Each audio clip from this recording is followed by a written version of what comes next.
дар асоси дастуру супоришҳои асосгузори сулҳу ваҳдати миллӣ, пешвои миллат, президенти ҷумҳурии Тоҷикистон муҳтарам Эмомалӣ Раҳмон ва ҷадвали тасдиқнамудаи роҳбарияти мақомоти иҷроияи ҳокимияти давлатии вилояти Суғд вохӯрии раиси ноҳияи Ҷаббор Расулов бо донишҷӯёне ки аз ин ноҳия дар муассисаҳои таҳсилоти олии шаҳри Хуҷанд таҳсил доранд, баргузор гардид.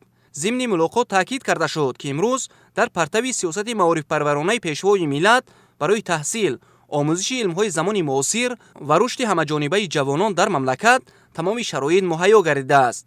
таъкид карда шуд, ки ҷавонон ҳамчун нерӯи пешбарандаи ҷомеа бояд бо ҳисси баланди ватандӯстӣ, худшиносиву худогоҳӣ ва масъулиятшиносӣ дар пешрафту ободии кишвар саҳми арзишманд гузоранд.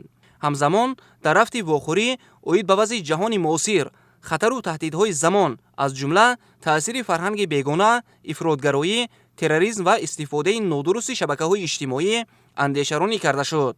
зеро ҷавонон бояд зиракии сиёсиро аз даст надода, бо ҳисси баланди миллӣ ва ифтихор аз давлату миллат баҳри ҳифзи арзишҳои миллӣ ва таҳкими суботу оромии ҷомеа саҳмгузор бошанд. давоми солҳои соҳибистиқлолӣ мақому манзалати ҷавонон дар ҷомеа ба таври назаррас боло рафта, ҷалби онҳо ба идоракунии давлатӣ, соҳибкорӣ, корҳои ҷамъиятӣ ва созандагиву бунёдкорӣ бештар гардидааст. баргузории озмунҳои ҷумҳуриявии фуруғи субҳи донои китоб аст.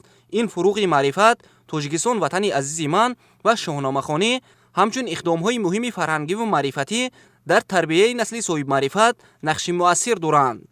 дар мулоқот ба масъалаи омӯзиши забонҳои хориҷӣ таваҷҷӯҳи махсус зоҳир гардида, таъкид карда шуд, ки донистани забонҳои хориҷӣ ба хусус русӣ ва англисӣ барои аз худ намудани технологияҳои муосир, илмомӯзӣ ва рақобатпазир гардидани ҷавонон дар арсаи байналмилалӣ заминаи мусоид фароҳам меорад. дар баробари ин, ҷавонон бояд ба забон, фарҳанг ва арзишҳои миллии хеш эҳтиром гузоранд.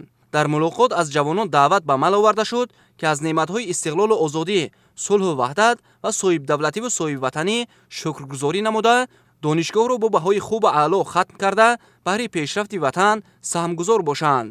дар анҷом, зодагони ноҳияи Ҷаббор Расулов барои таваҷҷӯҳ ва ғамхориҳои пайвастаи давлату ҳукумат, ба хусус пешвои миллат, президенти ҷумҳурии Тоҷикистон муҳтарам Эмомалӣ Раҳмон изҳори сипосу миннатдорӣ намуданд.